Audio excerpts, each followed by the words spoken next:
aftershave worked. Come and sit down. You look fantastic. Yeah, thank you. That's right. Wow, what a great outfit. Katherine Heigl. I'm loving the whole surprised hair look going on I there. like it too. It looks like you sat on an electric shock machine or something. I wanted to be hip because I think everybody in London's so hip. So. Well, I suppose we might see it that way. Whereabouts in the United States are you from? I'm from Connecticut. Connecticut, and that's very hip. That's not hip, is it? No. That's quite staid. Yes. Heigl. Heigl. It's an unusual sounding name. Is it? Where's it from? What's the? German. It's a German name. I'm pretty sure. Do people mispronounce it when they meet you, or they always get it? Heigl. Yeah. Heigl. Yeah. Heigl. We're among friends. It doesn't really matter. I get it. You know, we've had a few big American stars on this show. Of the female persuasion who have some sort of Germanic roots, all of whom are not just gorgeous but funny as well. We had Tina Fey on and Sandra Bullock, both of whom are German. I mean, Sandra speaks a bit of the German as well. Oh, that's right. She's exceptionally cool. Do you hang I don't out want to be together? in that like grouping. Well, you are in that group. That's a lot of pressure. Let's just. Do you hang out with the other the German movie ladies? We have a club. Yeah. For sauerkraut and sausage. Yeah, every Friday night. It's usually my house. But they usually don't come.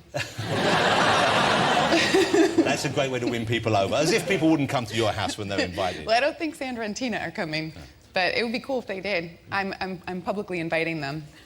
Anytime, anytime. And would I get the invite as well, seeing as I put you all together? Yes. Because we get hungry. Right, sure. It's all about food. It's all about food. Katherine. Yes, sir. Huge body of work, great films, big TV career. Obviously, initially, though, what excites me is when I realise that you've made some movies early in the day, which are of the horror and science fiction variety. I thought you meant earlier today. And I was no, I don't think... I'm busy, but... Yeah. You might not know this, but Katherine was in one of the Chucky series of movies. You know, the one with the killer-possessed doll? Yep. Which I love. That was me. Yeah, you were in The Bride of Chucky, I believe. Yeah, that was a good one, because there weren't one but two dolls. Two dolls? Two demonic dolls. It's always better than one. You know, I don't know exactly how they made the movie, but I'm assuming they're not actually possessed dolls. Would it be a little person in a suit? Would it be a puppet? Would it be a robot? What goes on with how do they make the Chucky work? Chucky, it's actually really pretty cool, and I'm sure it's more advanced now because this was 10 years ago. But they have, we'd be on a stage like this, and there would be 8 guys, sort of laying on the ground with joysticks, making his pupils move and his eyes blink. And sometimes they made him feel me up, which I think was really inappropriate. Wow. Because I was only 19. But how high can the Chucky doll reach for Well, filming? I had to hold him for a see. couple of scenes, and I'd be waiting for them to call action, and I'd feel this tiny little hand. Wow. Oh, those guys, they're hilarious. But you know what's great is, even though he's doing it via puppet, I bet the guy doing it was get a little bit turned on. Like, Oh, God, I hope not. That's really creepy. zip, zip, zip, zip, zip, zip. He was just like... Were you ever tempted to throw the doll off and get rid of it? it took me a second to, what the hell is going on? And then I was just like, guys! And they thought it was so funny. So the new movie you're doing now is it's a rom-com. It's called Killers. Right. I know, that's confusing if we're talking about a romantic comedy, but it does have some action in it, and there are some people that are trying to kill us. So, hence the name Killers. And the idea is my character, who's down on her luck and love, ends up going on a sort of romantic vacation to France with her parents because her boyfriend dumps her, meets Ashton's character first day, they fall in love. This, of course, is Ashton Kutcher. Yeah. That's Where's the the response topless he photo? always gets. There it is! Yeah. No one wants to see that. Cover up, boy. Who wants to see that weird thing going on with your stomach? What is that anyway? He's got some sort of dysentery or something? What's he got? That's not what a man has down there. Yeah. Where's the roundness? Where's the softness, Katherine? Did you find yourself asking that when you were filming with him? Yeah, you're all hard edges. What is that about? So weird. Where's the nice? Is it nice a man being all hard edges? Yeah, I'm not complaining. Yes, Ashton is really attractive, and so my job was really fun. Well, I saw the movie with that, and there were mainly women in this screening with me, and I was enjoying the film, but every time he came on screen wearing that kind of outfit, they did make that kind of noise, which, frankly, was very irritating. Well, I'm like one of those girls in the audience doing the same thing, and I got really blushy, and the first couple of days of filming together, we were in France and doing this sort of meeting each other, falling in love stuff. And I was actually like starting to get a little blushy and, you know, like fluttering my eyelashes a lot. And any time that he would sort of like lean in and listen to me, it was in the scene, we were acting, but I was like... You fall in love with him a little bit. It was really awkward. And my husband was like, what's going on? Well, I'm relentlessly straight, and he was on the show, and when he leant towards me, I fell in love with him. Right. He's just got the eyes and the hair and the hard edges. And the hard edges. The beautiful and talented Katherine Heigl. Well, that's Killers over the 16th of June. It's great fun. And is that deliberately for the guys that they put the action and the punching and the fighting in, so that a guy goes along with his date with the wife or girlfriend and he likes that's the idea. They'll enjoy themselves too, because I think we're all sort of dragging our significant others to the romantic comedies, and you know, my husband really does appreciate if they actually are fun for him too. And also if there's some breasts normally as well, if that kind of thing goes on. Yeah, you know what's irritating, actually? Let me just get this off my chest. Ashton, yes, is a very good-looking guy, has a great body, but I have my shirt off too in this movie. No one mentions that. Wouldn't that be awkward for no reason? I just wander through them topless. Here's the thing though, Katherine. How excited. Can you believe... Sorry, I missed that. But I'm going to play it back. Katherine. Yes. You're falling in love with me a bit now. I kind of am. I'm like Ashton Kutcher to you. I'm like a kind of doughier Ashton Kutcher. How excited was I, and many men will be, just to see on screen with you there the legendary figure of Magnum P.I. himself, the mustachio master, Mr. Tom Selleck.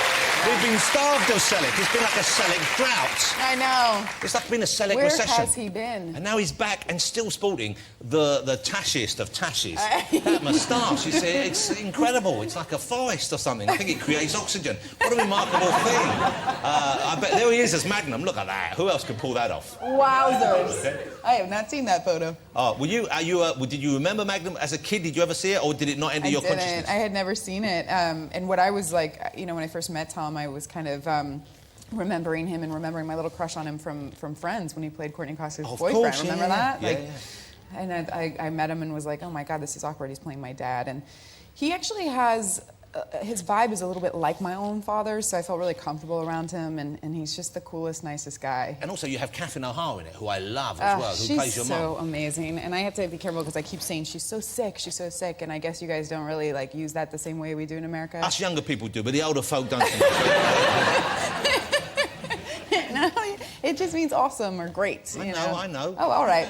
I'm fat with that. Booyah. Oh, yeah, we use that a lot too. Okay, so movies is where you are now, really. You don't, you're not even on the Grey's Anatomy at all anymore. You've kind of moved, because you did quite a lot of TV. You did Roswell before that. Yeah, I've done, I've probably done just as much TV as I have film. And how long were you in Grey's Anatomy for? 6 years. Was it sad leaving it? The last few days must have been pretty tough for you, I guess. Yeah, you know what sucks is that I sort of, I went on family leave, and kind of, I thought I was going to be coming back for at least the end of this season, but I had talked to them and we had agreed that, you know, I wouldn't come back for the 7th season because I kind of wanted to move on, sort of work more part-time, and I ended up not coming back at all, so I never got to say So what they did? goodbye. What, they didn't write any more stuff for you? No, it was just easier in a way, I think, creatively to go, you know what, you've already kind of left to go on your family leave, and the character left, and my husband on the show tells me to leave and never come back, so I did. Who would say that to you? No one would say that to you, Katherine. I'm pretty sure people have. What do you like? what do you like in real life? And I know this is a step towards real life, but what kind of a person are you on a day-to-day basis? Because no one looks at themselves perhaps the way others Honestly. do, but you seem a pretty open and honest person. Yeah. Yeah. What's the very worst thing about yourself that you would care to share with the public? Well, let's see. The list goes on, but I think... What's your worst bodily habit at home that your husband hates to see you do on a... I pick my face a lot. You pick your face. And do you eat some of it sometimes? Oh, my God! That's a yes. You've been rumbled there. I bet you pick bits of your earlobe off and eat it and No, stuff. I pop zits. You pop zits? Yeah, I'm not like literally just peeling off my face. That would be like death becomes her. That'd be weird. And so, how long have you been married for now? Oh my God. You see, the magic's working. She's already forgotten all about the man back home. 2.5 years. 2.5 years. Yeah. And that's that's a lovely. I would have thought a lovely period in the relationship. Right there, 2.5 years. Yeah, it's actually just getting relaxed. Why do I act so surprised? Yes, it is really nice actually. But the first, I'd say, 3 to 6 months were pretty rough. I think those first years of marriage are hard because you're trying to get used to the fact that this person's always going to be around. Did you not live with each other before getting married? No, we didn't. Well, that's unusual these days. Yeah. That's really pretty unusual. Well, I think I would. Well, I don't know how I feel about it now, but at the time I was sort of clinging to my independence a little bit, and just I'm a little OCD, and I like things the way I like them, and so I being like alone is a nice thing. Yeah, you know, I like to keep things the way I keep them. So it was me just sort of clinging to those last months of that when we were dating, and then we got married, and I about threw myself off a cliff. But it must have been lovely in a way because... Not that, I mean, I love him, he's great, but, you know, he does leave crap everywhere. That's part of the fun. I know. Hey, but, you know, it's really interesting. I thought this was really interesting. I read the film Knocked Up, which I loved. I thought it was very, very funny, but I came out thinking it's a shame that all the women in that film seem a little bit kind of one note. You know, to an extent. They all get a kind of bit whingy at the end, and you love the freedom. And then I read an interview where you said more or less the same thing. Oh, God. Yes. Well, first off, I just want to say that we just watched that clip, and I don't sound anything like myself. Is that weird? My voice was different, right? I think I was trying to be really nice in that movie. Really? Like, I have these moments where I think when I'm trying to be nice, I talk like in this voice. And so I'm a little creeped out by myself. And, you know, I kind of, I had given that interview, and I said that thing. And I was thinking about it recently because when you say what are you like, and I really hope I'm not the a-hole I come off as. I really hope I'm not, and I don't think I am because people do like me. You know, I mean, my family likes me. I have good friends, and I swear I'm not that big an a-hole. But sometimes I come off like one, and I don't mean to. And I think what I was sort of trying to say there is that. Not that movie was super sexist or it set women back or something. It didn't. It's just that's what comedy is. It takes the stereotypes and exaggerates them. Yeah. And so the men are all slobby and all a bit useless, and the women are sometimes a bit uptight and a bit controlling. Right. It's the uptight. I play uptight all the time. Like that's comedy because to me. You're uptight. Because I get it. Because I am uptight. So. I guess I can't really, it's hypocritical of me to say, oh, well, that was sexist when, you know, I'm in 20, well, oh, God, please, Katie, shut up. Have you been offered roles in which you're not uptight? Because you're quite uptight in this new film as well. I know. I'm thinking about it. No. No, I have not. That's you weird. are then, Does that say something? You should, well, we need to find a way of making you relax. I don't know. Look at me. I'm like, I'm doing it. Yeah. God. That's the worst relaxed acting I've seen in my life. You look more like I've slipped through a Rohypnol or something. It's like, I know, me relaxed as this. Okay. Katherine, I'm really thrilled to have met you, and I'm really thrilled that I met you and that you were lovely. Oh, thanks. Most people are nice when we meet them out here, but you know, sometimes you get a feeling someone's really lovely, and you're very relaxed, and you're charming, and you're funny, and the hair's mad, but great in a way. You love it. Yeah. Hasn't it been nice to spend some time in the company of the lovely and talented Katherine Heigl? Thank you, Katherine. That was fabulous. Thank you so much. Thank you so much. Give my love to your mum. Katherine Heigl. Very soon.